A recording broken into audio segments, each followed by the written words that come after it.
নমস্কার, ভক্তি চ্যানেলে আপনাদেরকে স্বাগত। আমরা প্রত্যেক দিন শ্রী শ্রী রামকৃষ্ণ কথামৃত পাঠ করছি। এর আগে আমরা এই পাঠটি সাপ্তাহিক করতাম। প্রতি রবিবার আমরা শ্রীমকথিত শ্রী শ্রী রামকৃষ্ণ কথামৃত আমরা পাঠ করতাম, কিন্তু অনেকেই আমাদেরকে জানিয়েছেন যে এই পাঠ যদি প্রত্যহ করা যায় তাহলে একটা ধারাবাহিকতা থাকে, তাদের শুনতে সুবিধা হয়, বুঝতে সুবিধা হয়।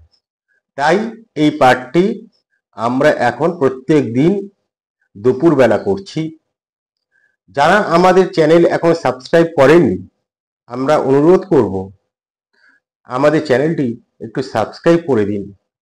তার কারণ আপনাদের এই সাবস্ক্রাইব হচ্ছে আমাদের উৎসাহ। আমাদের কিন্তু আর কোনো পুঁজি নেই, আমাদের পাথেও কিছু নেই, আপনাদের উৎসাহই হচ্ছে আমাদের পাথেয়। আপনাদের এই উৎসাহকে পাথেয় করেই আমরা প্রত্যেক দিন আমাদের এই সনাতন হিন্দু ধর্মের কোনো না কোনো বিষয় নিয়ে, কোনো না কোনো আখ্যান নিয়ে আমরা কথা বলি। সেই সকল আখ্যান, সেই সকল চরিত্র যা আসলে আমাদের এই হিন্দু ধর্মের মাহাত্ম্যকে প্রকাশ করে, আমাদেরকে বুঝতে সাহায্য করে। আমাদের এই সনাতন ধর্ম, আমাদের এই হিন্দু ধর্ম, যাই বলে আপনি অভিধা করুন না কেন, তা বুঝতে সহায়তা করে।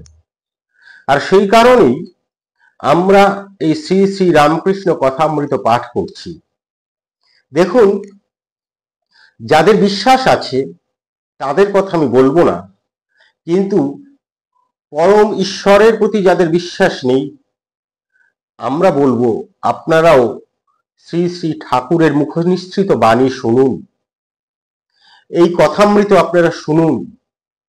কেননা এই কথামৃত কেবল ঈশ্বরের কথা বলে না, ঈশ্বরের মধ্যে দিয়ে আমাদের প্রত্যেক দিনের জীবনের যে সকল জিজ্ঞাসা, আমাদের যে সকল দৈনন্দিন যে সকল সুখ দুঃখ, সেখান থেকে মুক্তির উপায়, আমাদের বিভিন্ন অশান্তি, বিভ্রান্তি, সংকোচ, সেখান থেকে মুক্তির উপায় আমাদের শেখায় এই কথামৃত।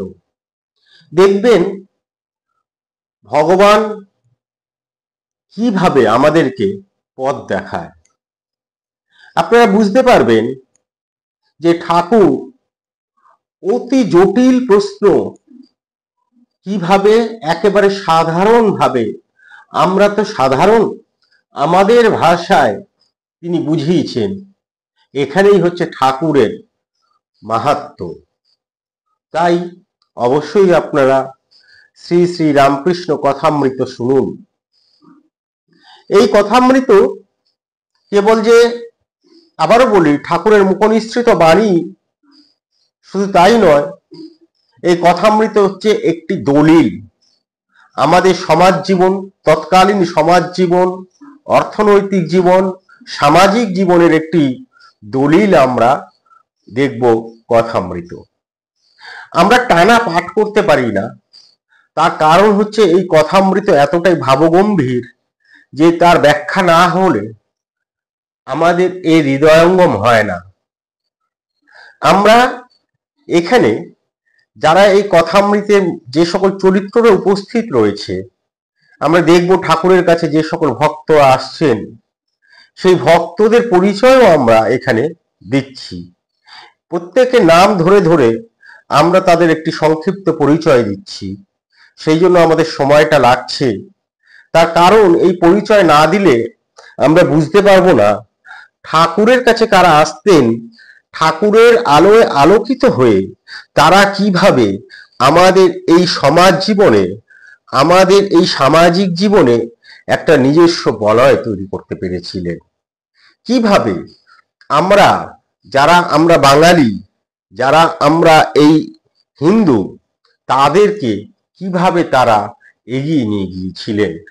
তাই কথামৃত যদি আমরা হৃদয়ঙ্গম করতে চাই, তাহলে তার প্রতিটি শব্দ যেগুলো আমরা বুঝতে পারি না, সেগুলো যেমন ব্যাখ্যার প্রয়োজন রাখে, ঠিক তেমনি ঠাকুরের কাছে যারা আসতেন, যারা পরবর্তীকালে স্বমহিমায় প্রতিষ্ঠিত হতে পেরেছিলেন ঠাকুরের আশীর্বাদে, ঠাকুরের আলোয়, আমরা তাদেরও একটি ব্যাখ্যা দিচ্ছি। তাই আমাদের একটু দীর্ঘ সময় লেগে যাচ্ছে। আর এছাড়াও আমরা যে পরিসরে এইটি আলোচনা করছি সেই পরিসরে দীর্ঘ সময় ধরে পাঠ করা সম্ভব নয়। তার কারণ এই ইউটিউব মাধ্যমে যখন আমরা বলছি তখন আপনারা তো নিজ নিজ কর্মে ব্যস্ত, আমরাও ব্যস্ত। দিনের শেষে একটু সময় পেলে আমরা এটি পাঠ করি, আমরা এটি রেকর্ড করি, পরে তা সম্প্রসার করি, এবং এই ব্যস্ততার মধ্যে দীর্ঘক্ষণ শোনাটা হয়তো আপনাদের ধৈর্যচ্যুতি হতে পারে। তাই কথামৃত আমরা অল্প অল্প করে পাঠ করছি। আবারও বলি, কথামৃতটা আপনারা শুনুন। এরকমটি বলবো না যে এই সংকীর্ণতার সঙ্গে বলবো না যে আমাদের চ্যানেলেই আপনারা শুনুন, ভক্তি চ্যানেলেই আপনারা শুনুন, যার ভালো লাগবে সেইখানেই আপনারা শুনুন। খালি বিনম্র নিবেদন, আবেদন, আপনারা কথামৃত শুনুন।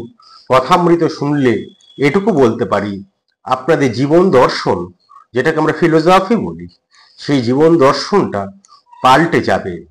আপনাদের জীবনে প্রশান্তি আসবে। যে সকল ছোট ছোট বিষয় নিয়ে আমরা ব্যস্ত থাকি, সেই সকল ছোট ছোট বিষয় থেকে আপনারা দেখবেন মুক্তি পাবেন। আসুন আমরা শুরু করি আজকের আমাদের কথামৃত পাঠ। আরেকটি কথা আবারও বলি, আপনারা যারা এখনো চ্যানেলটি সাবস্ক্রাইব করেননি, আপনারা সাবস্ক্রাইব করে দিন, তাহলে আমরা উৎসাহিত হব। আপনারা যে কেবল নোটিফিকেশন পেয়ে যাবেন তা তো নয়, কিন্তু তার থেকেও বড় কথা, আমরা উৎসাহিত হব, কারণ আপনার উৎসাহই আমাদের পাথেয়। আসুন আমরা আজকে শুরু করি শ্রী শ্রী রামকৃষ্ণ কথামৃত। আমরা যে পর্যায়ে ছিলাম সেটি হচ্ছে শ্রী ঠাকুর রামকৃষ্ণ ভক্ত সঙ্গে শ্যামপুকুরে প্রাণকৃষ্ণের বাটিতে, এইটা আজকে আমরা পড়ব। অর্থাৎ এই শ্রী রামকৃষ্ণ ভক্ত সঙ্গে এর দ্বিতীয় পরিচ্ছেদ আমরা আজকে শুরু করব। এই প্রাণকৃষ্ণের বাটিতে ঠাকুরের আগমন ঘটেছে, শুভ আগমন ঘটেছে। আমরা এই প্রাণকৃষ্ণ, দেখুন ঠাকুর অনেকের বাড়িতেই, ঠাকুরের মধ্যে এই অহমিকাটা ছিল না, সেই জন্য থাকার কথাও নয়। তার কারণ তিনি, সেই জন্যই তো তিনি মহান, তিনি মহৎ, তিনি আমাদের পথ নির্দেশক। তিনি বিভিন্ন ভক্তের বাড়িতে কিন্তু যেতেন, এবং শুধু একা যেতেন না, সপার্ষদ যার সঙ্গে যারা সবসময় থাকতো তাদেরকে নিয়ে যেতেন। সেখানে গিয়েও ঠাকুরের ভক্তরা ঠাকুরের কাছে আসতেন এবং ঠাকুরকে দর্শন করতেন। তা আমরা আজকে দেখতে পাবো প্রাণকৃষ্ণের বাটিতে ঠাকুর গিয়েছেন এবং সেখানে কি ঘটছে আসল আমরা দেখি। এই প্রাণকৃষ্ণ সম্পর্কে আমরা একটি ছোট ছোট বিবরণ দিই, ছোট পরিচয়, ছোট্ট করে একটি পরিচয় দিই। প্রাণকৃষ্ণ নাম হচ্ছে, আসল মানে পুরো নাম হচ্ছে প্রাণকৃষ্ণ মুখোপাধ্যায়। তিনি এই যে জনাইয়ের, হুগলি জেলার জনাইয়ে যে মুখোপাধ্যায় পরিবার ছিল, সেই মুখোপাধ্যায় পরিবারের তিনি বংশীয় ছিলেন এবং ঠাকুরের অন্যতম ভক্ত ছিলেন। আর ঠাকুর তো খুব রসিক মানুষ ছিলেন, তিনি খুব সুন্দর করে বেশ রসিয়ে রসিয়ে কথা বলতেন, এবং ঠাকুরের একটা অভ্যাস ছিল বিভিন্ন জনকে বিভিন্ন নামে অভিহিত করা, এবং খুবই সাধারণভাবে আর কি।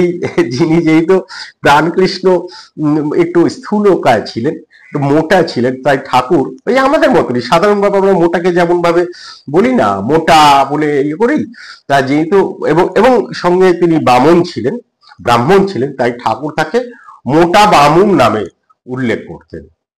এবং এতে কিন্তু তারা গর্বিত হতেন যে ঠাকুর তাকে বিশেষ একটি নাম দিয়েছে, যাকে দেওয়া হতো তারা খুব গর্বিত হতো। তা ঠাকুর তাকে মোটা বামুন বললে উল্লেখ করতেন। তা কলকাতার যে শ্যামপুকুর অঞ্চল আপনারা জেনেন, শ্যামবাজারের কাছেই শ্যামপুকুর অঞ্চল, সেই শ্যামপুকুর অঞ্চলে রামধন মিত্র লেনে ইনি থাকতেন এবং সদাগরি অফিসে চাকরি করতেন। ঠাকুরকে ইনি নিজের বাড়িতে নিয়ে গিয়ে সেবা করতেন এবং ভীষণ ধার্মিক ছিলেন, এবং তার বেদান্ত চর্চায় খুব আগ্রহ ছিল, অর্থাৎ উপনিষদের যে চর্চা তিনি এটি প্রত্যহ করতেন। এই দক্ষিণেশ্বরে যেতেন এবং সেখানে গিয়ে তিনি বেদান্তের চর্চা করতেন। তা এই প্রাণকৃষ্ণ সম্পর্কে আমরা বললাম। এইখানে আমরা আরো বিভিন্ন চরিত্র পাবো, তাদের সম্পর্কেও আসছি। এবং এই যে বলি যে শ্রী শ্রী রামকৃষ্ণ কথামৃত একটি দলিল, তার কারণ এখানে এই শ্রীম প্রত্যেকটি জিনিস মানে পেরেছেন আর কি, উনি চেষ্টা করেছেন যে দিনক্ষণ উল্লেখ করেছেন। ঠাকুরের যখন যেখানে গিয়েছেন, যাদের সঙ্গে দেখা করেছেন তাদের দিনক্ষণ উল্লেখ করেছেন। সেখানে গিয়ে ঠাকুর যে ভাষায় কথা বলেছে সেটি সরাসরি তিনি লিখেছেন। শুধু তাই না, যে সেখানে যারা থাকতেন তাদের নাম পর্যন্ত উল্লেখ করেছেন যতটা পেরেছেন। তা ফলে তিনি একটি অসাধারণ কাজ করে গেছেন। ফলে ঠিক যতটা তার গুরুত্ব পাওয়া উচিত ততটা আমরা তাকে গুরুত্ব দিয়ে থাকি। ফলে তাকে আজকে আরেকবার প্রণাম জানাই। সেই তাকে প্রণাম জানিয়ে আমরা আজকে এই শ্রী শ্রী রামকৃষ্ণ কথামৃত শ্রী রামকৃষ্ণ ভক্তের সঙ্গে এইখানে দ্বিতীয় পরিচ্ছেদ আমরা পাঠ শুরু করছি। তা আমরা প্রাণকৃষ্ণের পরিচয়টি দিলাম। শ্রী রামকৃষ্ণ শ্যামপুকুরে প্রাণকৃষ্ণের বাটিতে। ঠাকুর শ্রী রামকৃষ্ণ কলকাতায় আজ শুভাগমন করিয়াছেন। শ্রীযুক্ত প্রাণকৃষ্ণ মুখোপাধ্যায়ের শ্যামপুকুর বাটির দ্বিতলায় বৈঠকখানা ঘরে ভক্ত সঙ্গে বসিয়া আছেন। এইমাত্র ভক্ত সঙ্গে বসিয়া প্রসাদ পাইয়াছেন। আজ 2রা এপ্রিল রবিবার 1882 খ্রিস্টাব্দ, 21শে চৈত্র 1288 শুক্লা চতুর্দশী। এখন বেলা 1টা-2টা হইবে। একটু আগে বলছিলাম যে দিন উল্লেখ করে, সময় উল্লেখ করে এই শ্রীম লিখেছেন। ফলে আমাদের কাছে একটি যেন ছবিটা আমাদের কাছে ভেসে ওঠে যে ঠাকুর এই দিনটিতে, এই শুক্লা চতুর্দশীতে তিনি বসে আছেন দ্বিপ্রহর মানে বেলায় 1টা-2টোর সময়, এবং তার চারিদিকে সেই সকল ভক্তরা রয়েছে। ক্যাপ্টেন ওই পাড়াতেই থাকেন। এখানে ক্যাপ্টেনের কথা বলা হচ্ছে, আমরা ক্যাপ্টেনের সম্পর্কে একটু জেনে নেব। তার আগে একটু পাঠ করে নি। ক্যাপ্টেন ওই পাড়াতেই থাকেন। ঠাকুরের ইচ্ছা এই বাড়িতে বিশ্রামের পর ক্যাপ্টেনের বাড়ি হইয়া তাহাকে দর্শন করিয়া কমলকুটির নামক বাড়িতে শ্রীযুক্ত কেশব সেনকে দর্শন করিবেন। তা কেশব সেন, তার বাড়ির নাম ছিল কমলকুটির। কেশব সেন সম্পর্কে আমরা এর আগে বিস্তারিত বলেছি। তিনি ব্রাহ্ম সমাজের একজন হোতা ছিলেন। ফলে আজকে আমরা কেশব সেনকে নিয়ে আর বলবো না। তা প্রাণকৃষ্ণের বৈঠকখানে বসিয়া আছেন রাম, মনমোহন, কেদার, সুরেন্দ্র, গিরিন্দ, এই গিরিন্দ হচ্ছে সুরেন্দ্রর ভ্রাতা, রাখাল, বলরাম, মাস্টার প্রভৃতি ভক্তরা উপস্থিত। পাড়ার বাবুরা ও অন্যান্য নিমন্ত্রিত ব্যক্তিরাও আছেন। ঠাকুর কি বলেন শনিবার জন্য সকলে উৎসুক হইয়া আছেন। তা এই হচ্ছে সেইখানে যারা ছিলেন তাদের আমরা একটি নাম কয়েকটি নাম আমরা পেলাম। তার মধ্যে অনেকেরই পরিচয় আমরা দিয়েছি। আজকে আমরা এখানে থেকে ক্যাপ্টেনের কথা একটু বলবো, কেননা ক্যাপ্টেনের কথা না বললে, ক্যাপ্টেনের কথা না জানালে একটু অসম্পূর্ণ রয়ে যায় যেন। তা এই ক্যাপ্টেন বিভিন্ন ভাষাভাষীর, বিভিন্ন বর্ণের, বিভিন্ন ধর্মের মানুষেরা ঠাকুরের কাছে আসতেন।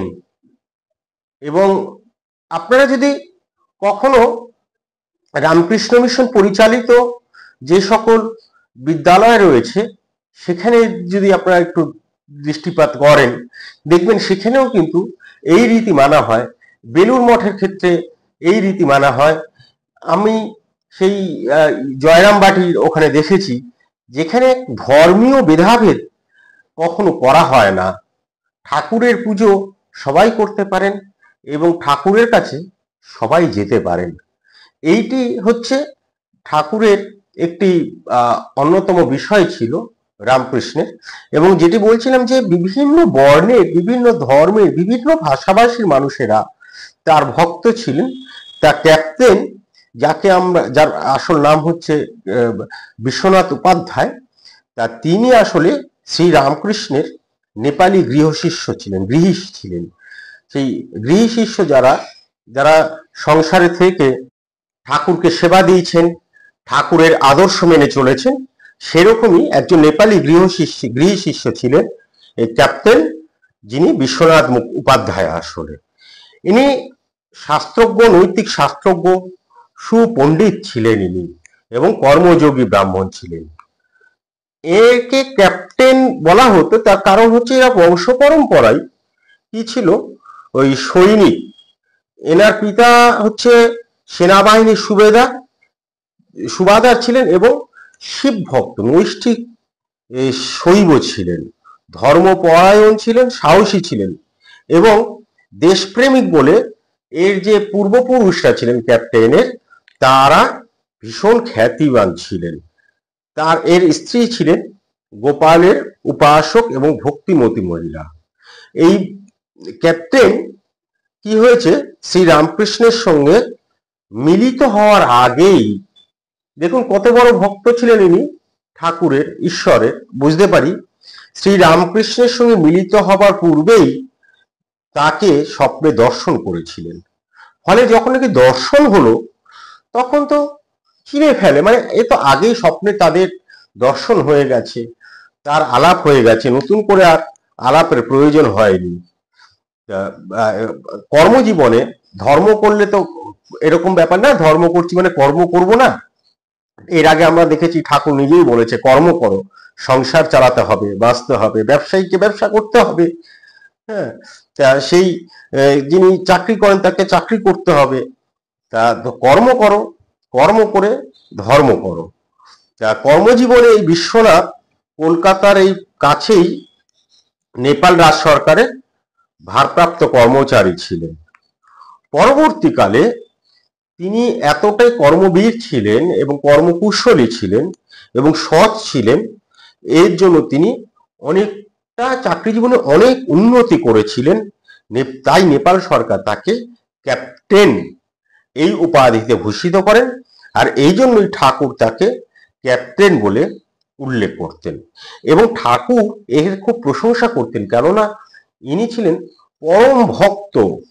ঠাকুরের সঙ্গে ইনি বেদ, বেদান্ত, ভগবত গীতা এইসব বিষয় নিয়ে আলোচনা করতেন, আর মাঝে মাঝে ঠাকুরকে নিজের বাড়িতে নিয়ে আসতেন। তা কর্ম এবং ধর্ম এই দুটোই তার জীবনে কিন্তু সমান্তরাল ভাবে চলেছিল। কোনোটাই তিনি, আমরা অনেকেই কি হয়, কর্ম করতে গিয়ে ধর্মের কথা ভুলে যাই, ধর্ম করতে গিয়ে কর্মের কথা ভুলে যাই, কিন্তু তারাই হচ্ছে ভক্ত, প্রকৃত ভক্ত হয়ে উঠতে পারে যারা কর্ম এবং ধর্ম দুটি সৎভাবে, সমান্তরাল ভাবে চালিয়ে যেতে পারেন। তা ক্যাপ্টেনের মধ্যে এই গুণটি ছিল, আর তাই ঠাকুর কিন্তু নিজেই সেই ক্যাপ্টেনের সঙ্গে দেখা করতে চলে যেতে চাইছেন এই প্রাণকৃষ্ণের বাড়ি থেকে। তাকে দর্শন করিয়া কমলকুটির নামক বাড়িতে শ্রীযুক্ত কেশব সেনকে দর্শন করিতে যাইবেন, এইটি তিনি স্থির করলেন। প্রাণকৃষ্ণের বৈঠকখানায় বসিয়া আছেন রাম, মনমোহন, কেদার, সুরেন্দ্র, গিরিন্দ্র, রাখাল, বলরাম, মাস্টার প্রভৃতি ভক্তরা উপস্থিত। এইখানে আমি একটু এই সুরেন্দ্র আর গিরিন্দ্রের পরিচয় দিই। সুরেন্দ্র হচ্ছে, ইনিও ঠাকুরের একজন পরম ভক্ত ছিলেন।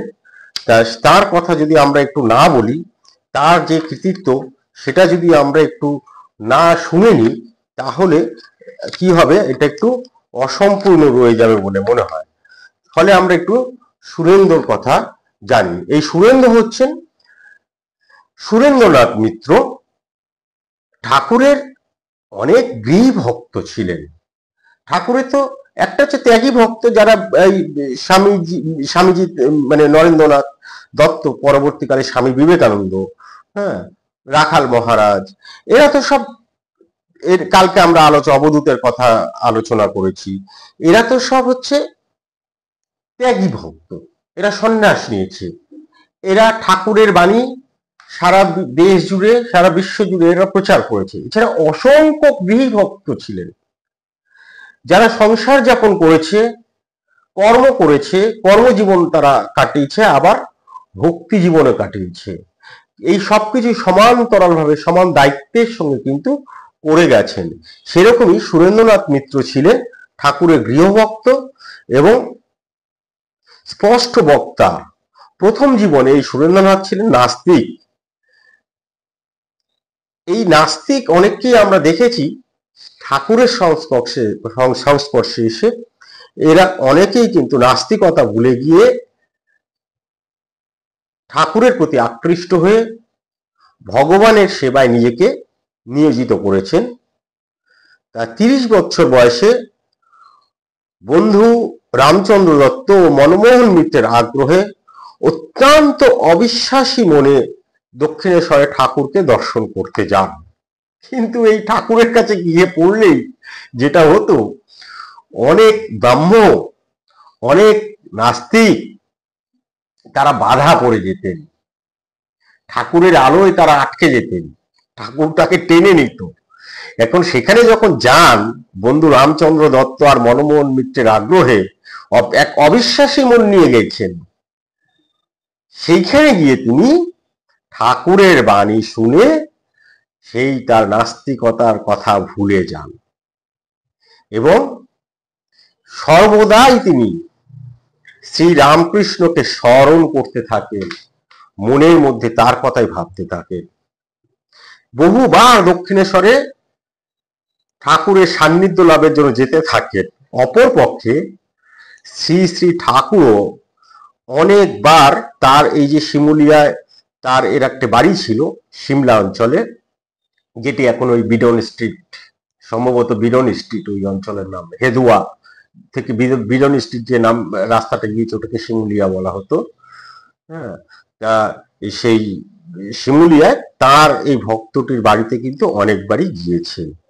তা এই যে মহামিলন, একজন নাস্তিকের সঙ্গে ঠাকুরের যে মিলন, পরবর্তীকালে যিনি আস্তিক হয়ে উঠলেন, বিশ্বাস যার মধ্যে এলো, সেই মহামিলনের ফলে সুরেন্দ্রের কি হয়েছে, অশান্ত জীবন শান্ত হয় এবং ঠাকুরকে তিনি গুরু রূপে বরণ করেন। এই সুরেন্দ্র বাড়িতে অন্নপূর্ণা পুজো, জগদ্ধাত্রী পুজো বিভিন্ন হতো এবং তার গৃহেই এখানে একটা উল্লেখযোগ্য ঘটনা ঘটেছিল। ঠাকুর প্রথমে বিবেকানন্দের গান শুনেছিলেন। এইটি হচ্ছে একটি উল্লেখযোগ্য ঘটনা তার বাড়িতে ঘটে গিয়েছিল। প্রচুর ব্যয় করতেন বিভিন্ন উৎসবে এই সুরেন্দ্রনাথ, এবং সেটি কিন্তু অতি আনন্দের সঙ্গে করতেন। এবং যখন নাকি ঠাকুর এই কাশীপুরে আসতেন, কাশীপুরের যে উদ্যান বাটি সেখানে যখন আসতেন, তার অধিকাংশ খরচ কিন্তু এই ঠাকুরই, এই সুরেন্দ্রনাথ মিত্র বহন করতেন।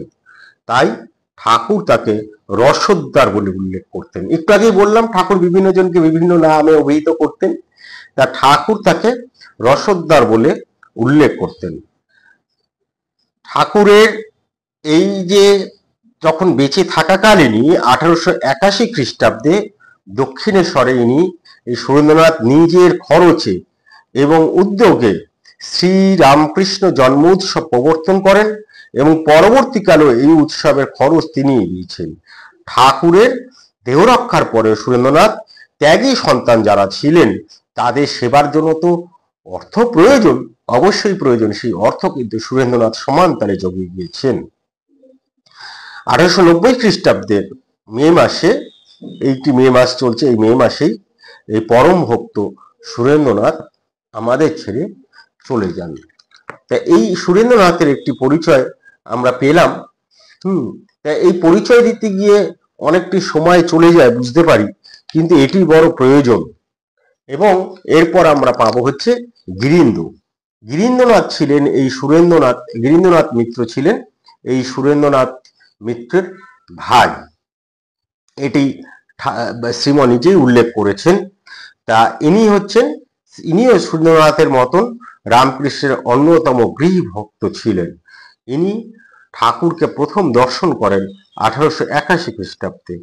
প্রথম দর্শনেই শ্রী রামকৃষ্ণকে তিনি শঙ্কর মানে শ্রী বুদ্ধ এবং চৈতন্যদেব সমকক্ষ হিসেবে অনুভব করতে পেরেছিলেন। ইনিও প্রথমে সুরেন্দ্রনাথ তো নাস্তিক ছিলেন, কিন্তু ইনি ব্রাহ্ম ধর্মে দীক্ষিত ছিলেন এবং নিরাকার সাধনা বিশ্বাসী ছিলেন। শ্রী রামকৃষ্ণের সংস্পর্শে এসে হিন্দু ধর্মের গৌণ তত্ত্ব সম্পর্কে ইনি অবহিত হন এবং শেষ জীবন পর্যন্ত তিনি ঠাকুরের ভক্ত থেকে গিয়েছিলেন। তা এই সুরেন্দ্র গিরিন্দ্র রাখাল বলরামের পরিচয় আমরা আগেই দিয়েছি। মাস্টারের কথা তো আমরা একদম যখন আমরা শুরু করেছিলাম তখনই বলেছিলাম। তা প্রভৃতি ভক্তরা উপস্থিত থেকেছিলেন সেখানে, তাদের পরিচয় আমরা দিলাম।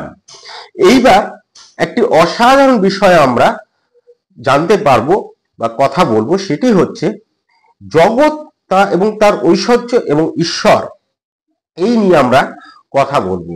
তা পাড়ার বাবুরা আমরা দেখতে পাচ্ছি শ্রী রামকৃষ্ণের এই শ্যামপুকুর যেখানে এসছেন প্রাণকৃষ্ণের বাড়িতে, তা পাড়ার বাবুরাও এসছেন এবং অন্যান্য নিমন্ত্রিত ব্যক্তিরাও আছেন।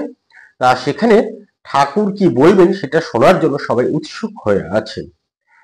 ঠাকুর কি বলছেন, আসুন আমরা সেই ঠাকুরের মুখনিসৃত বাণীর কথা শুনি। ঠাকুর বলিতেছেন, ঈশ্বর ও তাহার ঐশ্বর্য, এই জগৎ তার ঐশ্বর্য, কিন্তু ঐশ্বর্য দেখেই সকলে ভুলে যায়, যার ঐশ্বর্য তাকে খোঁজে না। সত্যি কথাই, আমাদের চারিদিকে যে এত ঐশ্বর্য বলতে কেবল কামিনী কাঞ্চন তো বটেই, কেবল কামিনী কাঞ্চন নয়, আরো অনেক যে ঐশ্বর্য রয়েছে, সেই ঐশ্বর্য দেখে আমরা ভুলে যাই যিনি এই ঐশ্বর্য দিয়েছেন তার কথা ভুলে যাই। ঠাকুর সেই কথাই বলছেন, কিন্তু ঐশ্বর্য দেখেই সকলে ভুলে যায়, যার ঐশ্বর্য তাকে খোঁজে রাখে না। কামিনী কাঞ্চন ভোগ করতে সকলে যায়, কিন্তু দুঃখ অশান্তি বেশি। তাই হয়, আমরা যদি তার কথা না ভুলে গিয়ে, তার কথার মান্যতা না দিয়ে, তাকে চিন্তা না করে যদি আমরা কামিনী কাঞ্চন ভোগ করতে যাই, তাহলে তো আমাদের দুঃখ অশান্তি বেশি হয়। এবং যত দিন যাচ্ছে কলির প্রভাবে এই কামিনী কাঞ্চনের প্রকোপ বেশি বাড়ছে। আর তাই দেখবেন দুঃখ অশান্তি সর্বদা লেগে রয়েছে। আগে হতো দেশে দেশে যুদ্ধ হতো, রাষ্ট্রের সঙ্গে রাষ্ট্রের যুদ্ধ হতো, এই এখন হয়তো কিছুদিনের মধ্যেই পাকিস্তানের সঙ্গে ভারতের যুদ্ধ লেগে যেতে পারে। এখন ইসরায়েলের সঙ্গে প্যালেস্তাইনের যুদ্ধ ক্রমাগত হয়ে যাচ্ছে, রাশিয়ার সঙ্গে তার ওই যে দেশটি রাশিয়ার কাছে ইউক্রেনের যুদ্ধ হচ্ছে, সারা বিশ্ব যুদ্ধে পরিপূর্ণ ব্যস্ত হয়ে আছে। এটা যেমন ঠিক, তেমনি আগে যেটা হতো না, এখন সেটা আমরা দেখতে পারি। যুদ্ধটা মানুষে মানুষে হচ্ছে, আমার প্রতিবেশীর সঙ্গে আমার যুদ্ধ হচ্ছে, তার সঙ্গে আরো কারো যুদ্ধ হচ্ছে। সর্বদা যুদ্ধ বলতে যে সবসময় যে বন্দুক গুলি নিয়ে নেমে গেলাম তা তো নয়, আমরা হিংসা করতে শিখেছি, আমরা মানুষের ক্ষতি করতে চাই, আমাদের মন কিন্তু তাতে ব্যস্ত হয়ে যাচ্ছে কলির প্রভাবে। ঠাকুর বলছেন এর কারণ হচ্ছে আমরা কামিনী কাঞ্চনে ভোগ করতে সকলে যাই। হ্যাঁ, তার কারণ এই যে এই ঐশ্বর্য যিনি দিয়েছেন সেই ঈশ্বর, তার খোঁজ আমরা করি না। সংসার যেন বিশালাক্ষীর দা, নৌকো দ বলতে এখানে দহর কথা বলা হচ্ছে। নৌকা দহে একবার পড়লে আর রক্ষে নেই, সেকুল কাটার মতো এক ছাড়ে তো আরেক জড়ায়, গোলক ধান্দায় একবার ঢুকে বেরোলে মুশকিল, মানুষ যেন ঝলসা পড়া হয়ে যায়।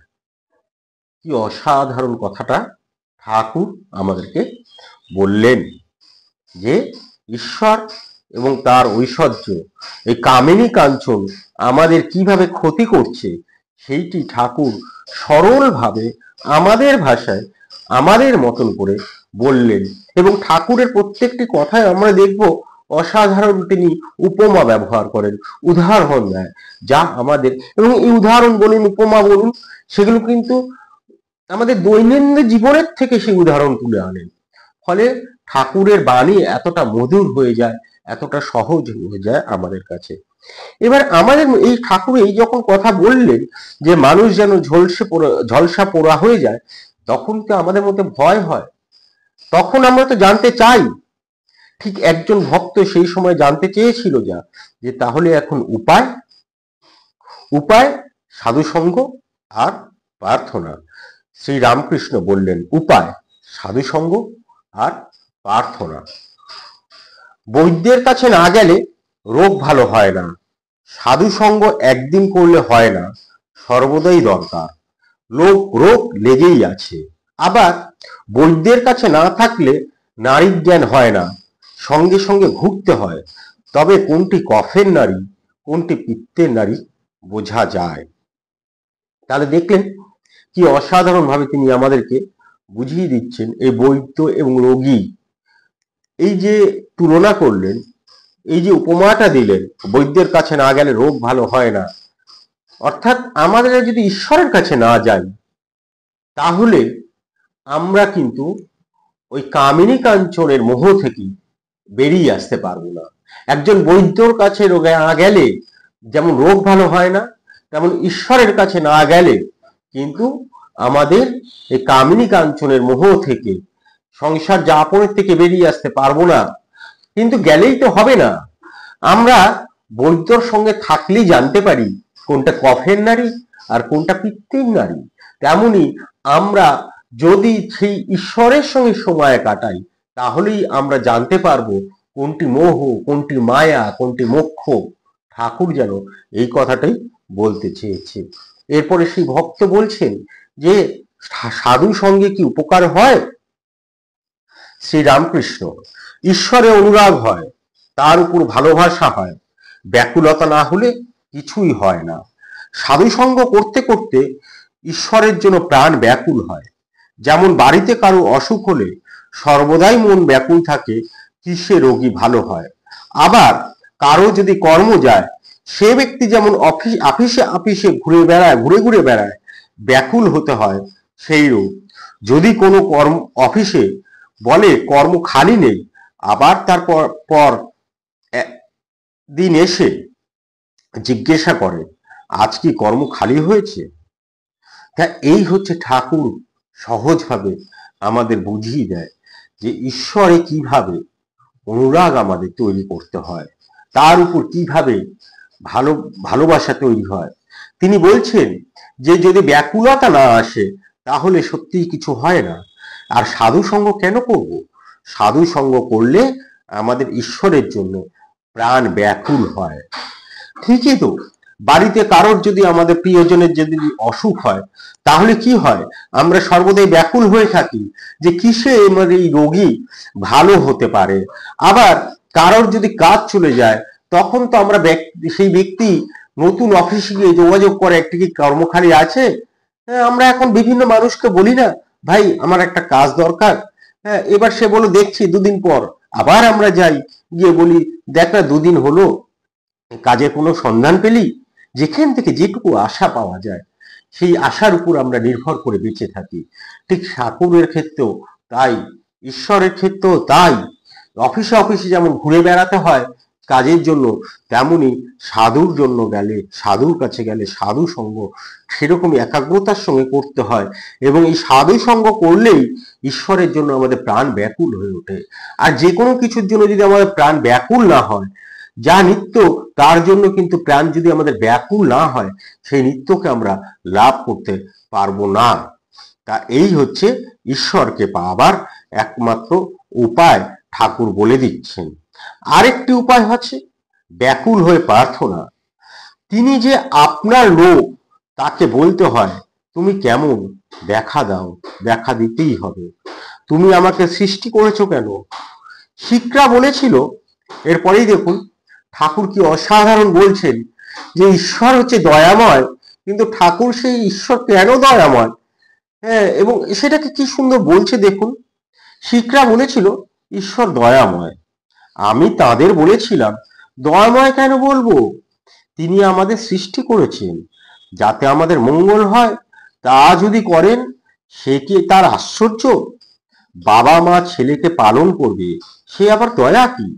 সে তো করতেই হবে, তাই তাকে জোর করে প্রার্থনা করতে হয়। তিনি যে আপনার মা আপনার বাপ ছেলে যদি খাওয়া ত্যাগ করে, বাপ কি 3 বৎসর আগে হিস্সা ফেলে দেয়? আবার যখন ছেলে পয়সা চায়, তার আর পুনঃ পুনঃ বলে, মা তোর দুটি পায়ে পড়ি, আমাকে দুটি পয়সা দে, তখন মা বেজার হয়ে তার ব্যাকুলতা দেখে পয়সা ফেলে দেয়।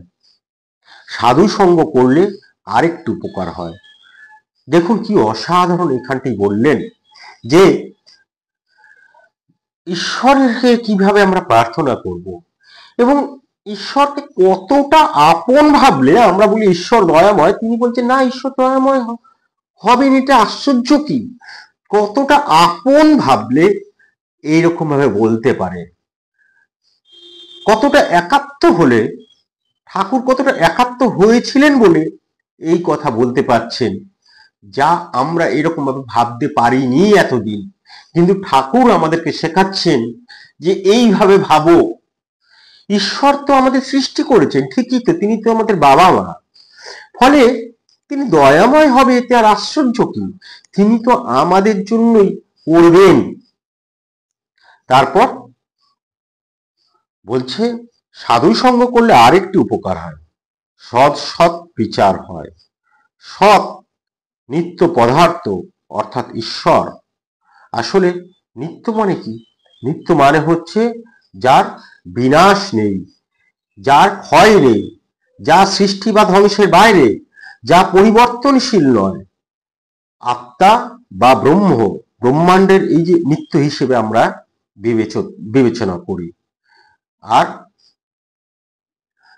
ব্রহ্মই হচ্ছে নিত্য, আত্মা হচ্ছে নিত্য, সৎ অর্থাৎ সৎ হচ্ছে নিত্য, নিত্য পদার্থ অর্থাৎ ঈশ্বর, আর অসৎ অর্থাৎ অনিত্য, যা সৃষ্টি ও ধ্বংসের মধ্যে আছে, যা পরিবর্তনশীল। শরীর মন বাইরের জগৎ, এই বাইরের জগৎ অনিত্য হিসেবে বিবেচিত হয়। তা এই অনিত্য হচ্ছে, অসৎ হচ্ছে অনিত্য। একে কিন্তু অসৎকে ধ্বংস করা যায়। অসৎ পথে মন গেলেই বিচার করতে হয়। কিসের বিচার? এর আগের দিন আমরা, এর আগের কয়েকটি পর্বে আমরা বলেছি সে বিচার বুদ্ধি। যারা আপনারা প্রত্যেক দিন হয়তো শোনার সুযোগ পাচ্ছেন না ঠাকুরের এই কথামৃত, তারা আমাদের প্লেলিস্টে প্রত্যেকটি পর্ব দেওয়া রয়েছে, আপনারা চাইলে সেখান থেকে শুনে নিতে পারেন। হ্যাঁ, তা অসৎ হচ্ছে এই অনিত্য। অসৎ পথে মন গেলে বিচার করতে হবে। হাতি পরের কলা গাছ খেয়ে এতে সুর বাড়ালে সেই সময় মাহু ঢ্যাঙস মারে। অর্থাৎ ঠিকই তো, আমরা যদি এই সৎ অসৎ নিত্য অনিত্য বিচার করতে শিখে যাই, তখন দেখবেন হাতি যেমন সুরটি মানে সুর বাড়ালে, অন্যের কলা গাছ খেতে গেলে যেমন সুর দিয়ে সুরে আঘাত করে মাহুত, তেমনি আমরা নিত্য অনিত্য যদি বিচার করতে শিখে যাই এবং সর্বদা সৎ সঙ্গে থাকি, তাহলে দেখবেন এই সৎ অসৎকে দমন করছে, অসৎকে ঠেঙাচ্ছে। শ্রীরামকৃষ্ণ প্রতিবেশী তখন বলছেন, মহাশয় পাপ বুদ্ধি কেন হয়? শ্রীরামকৃষ্ণ, তার জগতে সকল রকম আছে। সাধু লোকও তিনি করেছেন, দুষ্টু লোকও তিনি করেছেন। সদ্বুদ্ধি তিনিই দেন, অসৎ বুদ্ধিও তিনিই দেন। আজকে এ পর্যন্তই।